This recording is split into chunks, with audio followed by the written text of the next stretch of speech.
Hi friends! Thanks for tuning in. If you like this video, please give it a like, comment below, and take a moment to subscribe to our channel. Île Sainte-Marie is a charming river island situated in the Richelieu River, within the territory of Carignan, in the Montérégie region of southern Quebec. The island lies downstream from Île Sainte-Marie, separated by a narrow channel. It has an elongated shape, measuring approximately 800 meters in length and 150 meters at its widest point. A road connects Île Sainte-Marie to the left bank of the Richelieu River, passing over the pier that forms the right bank of the Chambly Canal. Historically, Île Sainte-Marie was part of Île Sainte-Marie but became a separate island during the construction of the Chambly Canal in the early 19th century. The island's name originates from Jean Sainte-Marie, a former landowner.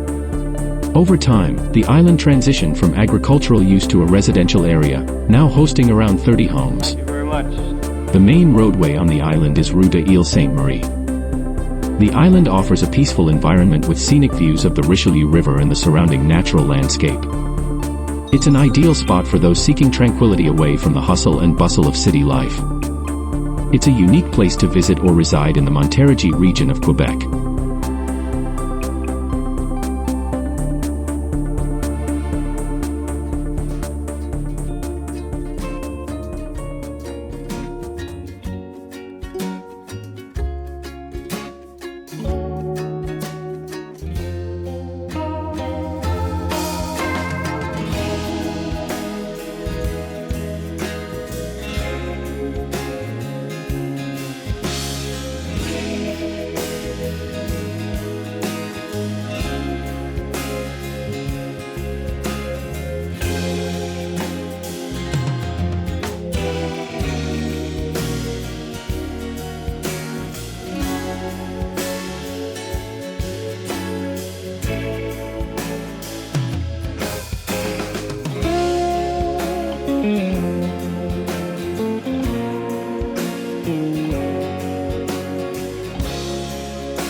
Thanks for watching!